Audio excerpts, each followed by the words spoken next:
समझ रहे हो? समझ रहे हो आप? समझ रहे हो?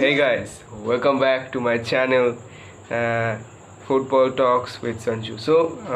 आज का जो वीडियो है वो मैन सिटी वर्सेस चेल्सी का चैम्पियंस लीग फाइनल का रिव्यू है, पोस्ट मैच एनालिसिस वीडियो है। तो आज हम पूरा जो फुल मैच है उसको parts by parts, bits by bits हम लोग उसको डिवाइड करेंगे, क्या हुआ है, क्या सब एनालाइज करेंगे विद टैक्टिक्स। सो आज के वीडियो में बने रहिए। तो शुरू करते हैं आज का वीडियो। तो पहले ही अगर हम देखें कि सब एक न्यूज़ आ रहा है कि मतलब सभी के मुंह में ये चर्चा है कि क्या पेप ग्वार्डियोला इस यूसीएल फाइनल को ओवरथिंक कर गए हैं।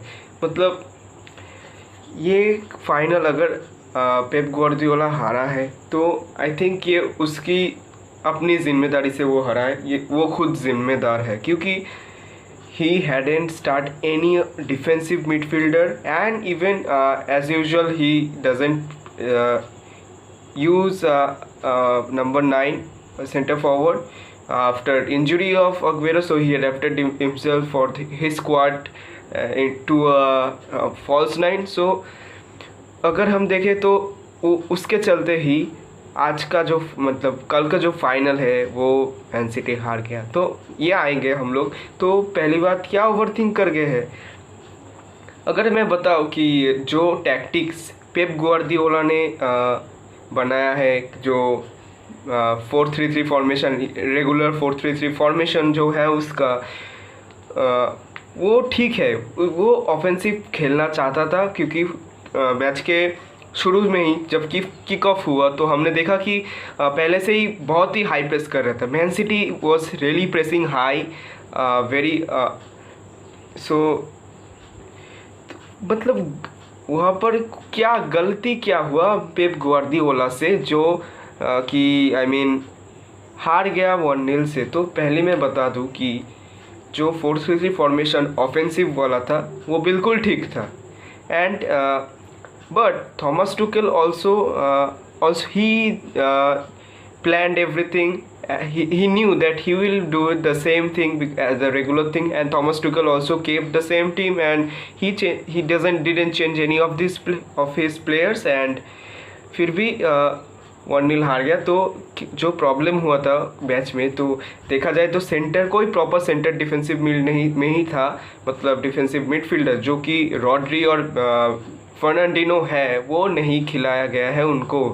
रॉड्री जो 54 और 53 मैचेस खेले हैं Manchester City, and Fernandinho their captain, whenever he is in the team he becomes a captain, and he didn't play, he was not given the time in the squad, he was not listed in the squad। so but in case उनके बदले गुंदोगन को खिलाया गया है as a centre defensive mid, या बहुत साल पहले 13-14 सीज़न या हाँ उस समय में गुंदोगन डिफेंसिव मिडफील्ड का रोल में खेलता था, लेकिन उसके बाद Gundogan totally change himself into a proper centre mid, और इवन यू कैन से हाँ वो सेंटर मिड में खेलता है समटाइम, वो अटैकिंग में या ऑफेंसिव ज़्यादा हो गया है। मतलब इस सीज़न में तो मतलब इस सीज़न में मैन सिटी का अगर कोई बेस्ट प्लेयर है, मतलब गोल स्कोरिंग प्लेयर है, वो गुंदोगन है। गुंदोगन के गोल स्कोरिंग के लिए ही आज मैन सिटी इतना दूर आ गया है। तो क्यों गुंदोगन, ये मैच में गुंदोगन तो बहुत ही कंफ्यूज था। मतलब वो ऑफेंसिव प्लेयर है बट उसको डिफेंसिव रोल दे दिया गया है, इसलिए वो मतलब ऑफेंस मतलब स्ट्राइकिंग में या काउंटर अटैक्स में ज़्यादा पार्टिसिपेट नहीं कर पा रहा था, क्योंकि अगर काउंटर अटैक करते वक्त कोई मिसपास हो गया तो उसके चलते अगर वो चेल्सी काउंटर अटैक कर दे तो कौन रुकेगा, इसलिए वो डिफेंडिंग रोल भी गुंदोगन को करना पड़ रहा था।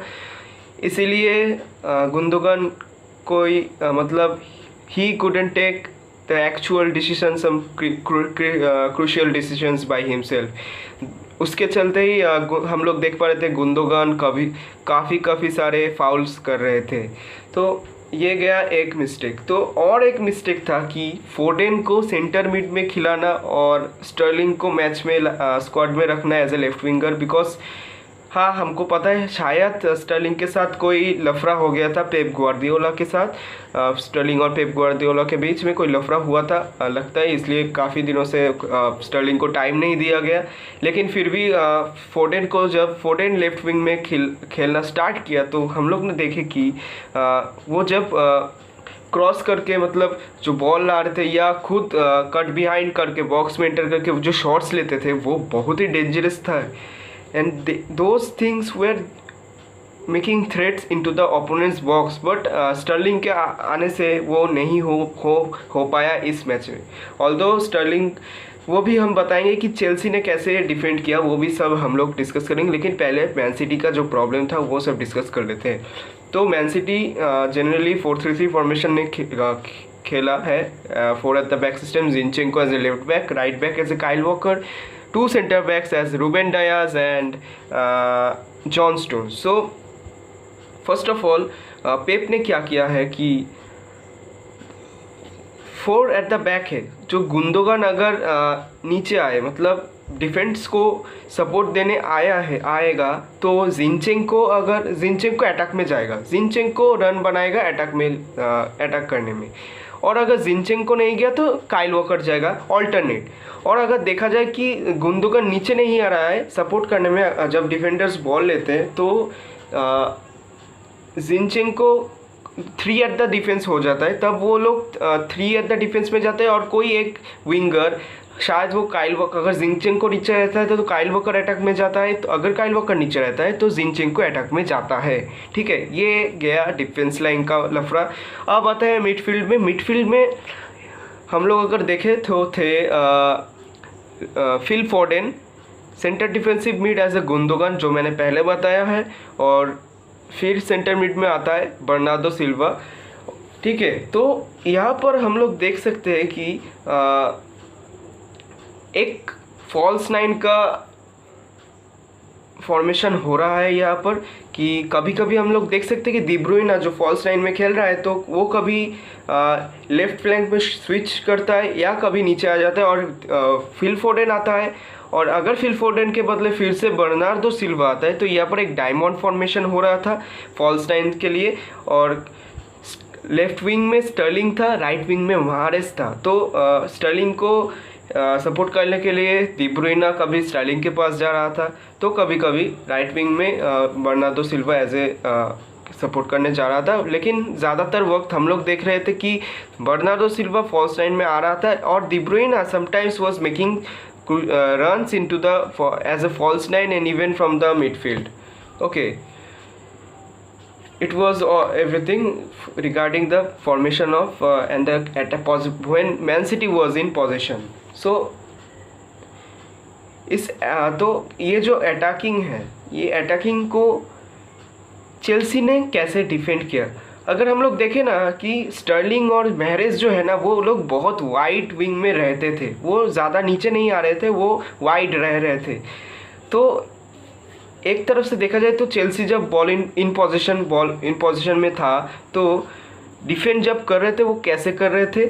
Chelsea as a normal Thomas Tuchel his brilliance ही केप्ट द सेम टीम, वो सेम टीम रख के भी मैच जीत गए हैं। तो 3-4-2-1 था, 3-4-2-1 फॉर्मेशन था।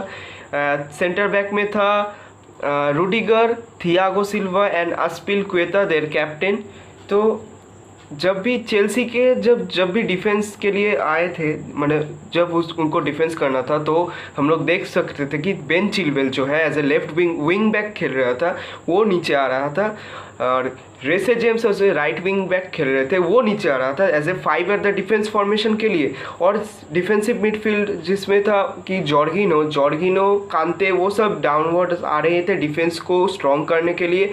Even we can see Mason Mount and Kai Havertz taking that left mid and center mid positions and Timo Werner getting back downwards. So there was a compact defense for Chelsea to stop all those counter attacks and all those high pressing balls. So वहाँ पर and एक most important था चीज़ है जो right wing थे ना, जब right wing से कोई बॉल आ रहा था, जैसे स्विच कर रहे थे कि जब महारेस अटैक में जा रहा था, महारेस को तो बेन चिलवेल और रूडिगर ने पूरा पकड़ के रखा था, जिससे राइट विंग पूरा ब्लॉक्ड था। पूरे गेम में राइट विंग से कोई भी मतलब कोई भी अटैक नहीं हुआ, कोई भी अटैक।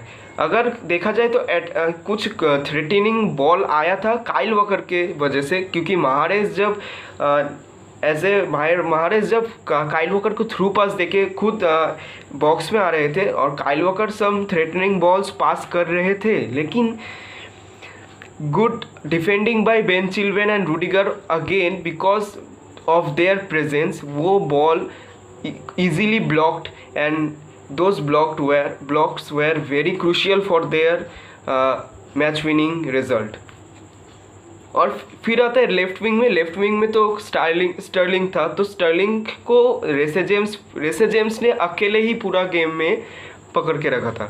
तो अगर देखा जाए कि स्टर्लिंग फिर भी कुछ क्योंकि स्टर्लिंग के पास स्पेस है ना, इसलिए वो फिर भी थोड़ा जा रहा था मतलब बॉक्स के अंदर, लेकिन फिर भी रेसे जेम्स और थियागो सिल्वा जो था, रेसे जेम्स पकड़ के रख रहा था, लेकिन थियागो सिल्वा फिर भी बॉल क्लियर कर दे रहा था, इसलिए लेफ्ट विंग भी उतना ज़्यादा इफेक्टिव नहीं था। तो most of the attacks were coming from the false nine and centre midfielders and from the long balls from Ederson. Okay, हम लोग अगर देखें एडरसन ने एक बहुत ही लॉन्ग बॉल डाला था स्टर्लिंग को, वो स्टर्लिंग ने भी बहुत अच्छा रिसीव किया था ball, but I will give credit to Reece James, वहाँ पर भी वो पहुँच गया एंड उसको ब्लॉक्ड कर दिया एंड स्टर्लिंग को शॉट लेने नहीं दिया। एंड स्टर्लिंग ब्लॉक करने के बाद भी स्टर्लिंग को बॉल मिल गया था, लेकिन फिर भी वो शॉट जब लिया वो आउटनेट कर गया था, आउट ऑफ द टारगेट। तो ये था डिफेंस का मामला। तो अब देखते हैं चेल्सी ने कैसे अटैक किया। When Chelsea was in the attack, तो 3 एट द बैक खेल रहे थे, तो रूडिगर फार था थोड़ा और थियागो सिल्वा और एस्पिलिक्वेटा बहुत पास थे। एस्पिलिक्वेटा जनरली थोड़ा ऊपर रह रहे थे, थियागो सिल्वा को जब बॉल दे रहे थे तो स्टर्लिंग देखा जाए तो एस्पिलिक्वेटा को लेने आ रहे थे और डी ब्रुइना थियागो सिल्वा को प्रेस कर रहे थे, और वहाँ पर बेन चिलवेल रूडिगर पूरा एकदम खाली था और बेन चिलवेल को महारेस पकड़ के रखा था। तो इस समय में वो किसको बॉल देगा? थियागो सिल्वा से ही बॉल होगा।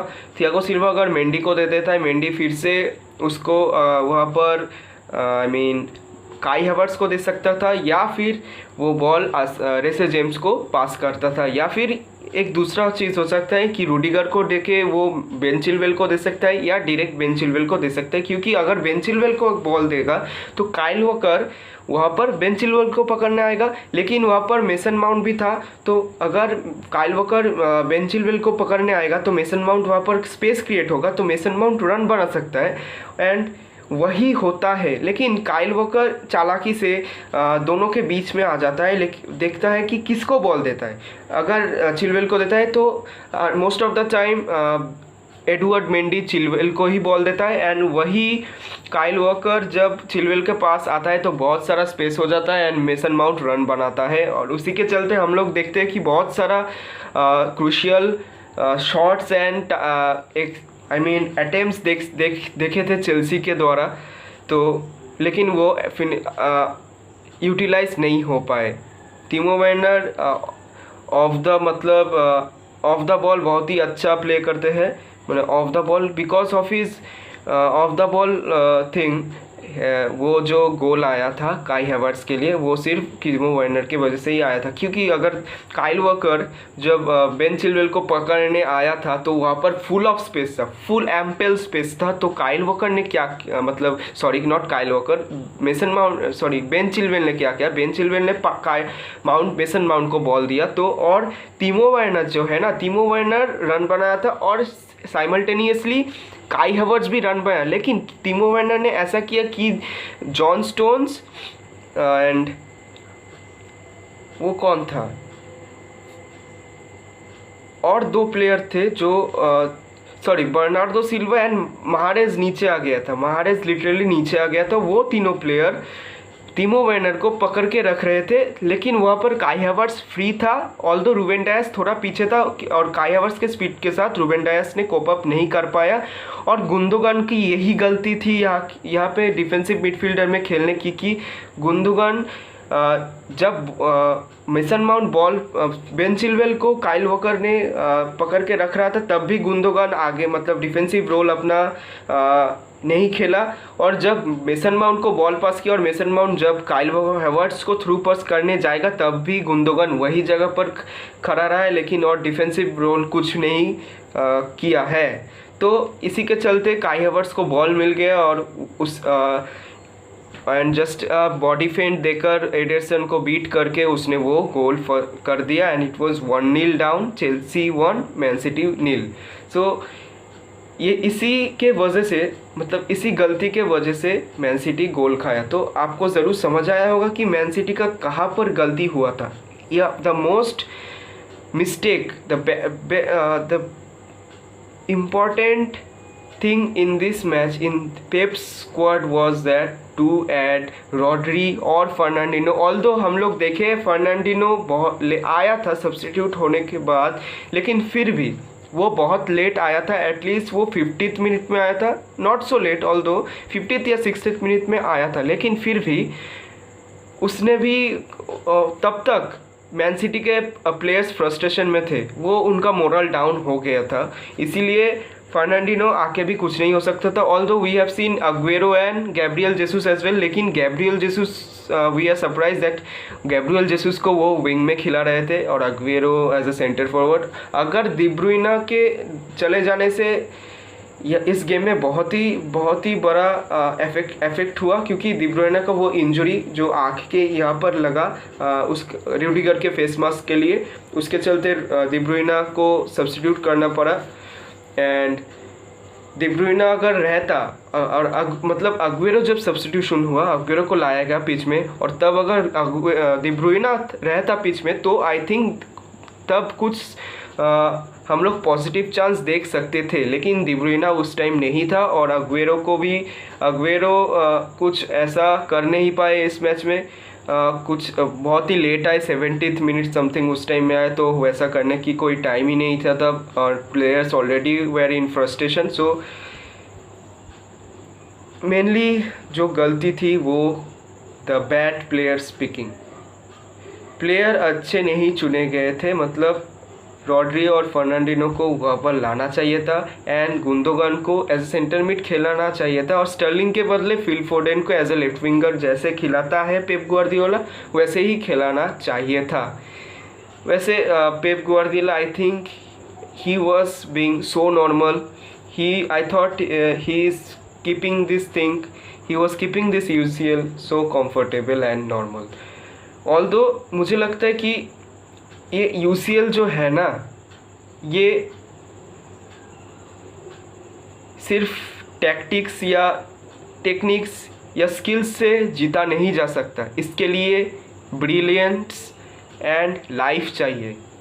लाइफ मतलब यहाँ पर जान है, जान चाहिए, जो मतलब चेल्सी के हर एक प्लेयर में वो था कि हम लोग को चैम्पियंस लीग जीतना ही है, क्योंकि वो लोग प्रीमियर लीग नहीं जीत पाए, क्योंकि first of the cause is Lampard के आने से। Lampard was the first debut manager of Chelsea, although Lampard पहले कुछ मैचेस जीत रहा था, लेकिन उसके बदले पूरा ड्रॉप डाउन कर गया, सब मैच हार रहा था, इसलिए रोमन एब्राहोविच देयर क्लब प्रेसिडेंट, सो उन्होंने बेच दिया लैम्पार्ड को। फिर थॉमस टुकेल आए and Thomas टुकेल took Chelsea from 10th to 4th position and finish in the next champions league session, sorry 3rd position. And उसके बाद चेल्सी FA कप फाइनल में ही पहुंचा, लेकिन वहाँ पर भी हार गया लिस्टर सिटी के अगेंस्ट। तो उनके पास सिर्फ ये चैम्पियंस लीग ही बचा था जीतने के लिए, और मैन सिटी को चेल्सी ने 1-0 2 टाइम्स हराया जब भी थॉमस टुकेल के अगेंस्ट फेस किया था पेप ग्वार्डियोला। तो इसी चलते तो उनका जो मोटिवेशन है कि उनको ये चैम्पियंस लीग जीतना ही चाहिए। वो सब प्लेयर्स में जी जोर से अपना जान लगा दिया पूरा इस मैच में कि वो जो भी करके चैम्पियंस लीग का ट्रॉफी ले आएंगे लंदन में। तो इसीलिए Champions League, to win a Champions League you need life, not tactics, nothing. You need brilliance and life in yourself. And coaches like Thomas Tuchel, who is successful as well, although उसको PSG के, जब वो PSG में था, final में जाके वो हार गया बायर्न म्यूनिख के साथ, लेकिन फाइनल तक तो पहुंचा। और चेल्सी में आके उसने चेल्सी को इतना इम्प्रूव कर दिया कि it is totally, it can't be explained. This is Nazi blood. Jurgen Klopp ने डॉर्टमुंड में रह के German coach can do this kind of things, specially German coach can do this kind of things. We can see Joachim Low, we can see Jurgen Klopp. Bundesliga से जब Liverpool में आया, English Premier League, पूरा Liverpool को change कर दिया। वैसे ही Thomas Tuchel German coach, Nazi blood है, तो वो बुंदेसलीगा लीग 1 से आके EPL में आके पूरा चेंज कर दिया। तो ये था आज का एनालिसिस, पूरा एक्सप्लेन कर दिया आज का एनालिसिस। आई होप आपको समझ में आ गया था कहाँ पर कौन सी गलती थी, किसकी गलती थी। ऑल्दो इस मैच में अग्वेरो को फर्स्ट से खिलाना चाहिए था, ये भी एक बहुत ही बड़ी गलती है पेप ग्वार्डियोला से। And Pep Guardiola being a great manager, ये गलती के चक्कर में ही वो फाइनल में नहीं, कभी कभी फाइनल में नहीं उठ पाते हैं। यही उनकी गलती है, main problem is that only. So I hope you have liked the video. You have understood everything, the most full analysis in this video. I hope you have liked it, and if you like my video then surely give it a like, but click the like button. And if you're new to the channel, go and subscribe my channel. I used to bring this kind of videos, post analysis, match analysis and pre-match analysis and full reviews in my this channel, Football Talks with Sanju. And I also do live stream of the live reaction, watch along live reactions and PES mobile gameplays live reaction in this video, in this channel only. So make sure you subscribe my channel. If you are new to the channel, click that bell button and subscribe button so get notified whenever I upload videos. And I hope you will like my upcoming videos as well. So thank you guys, stay home, stay safe, goodbye.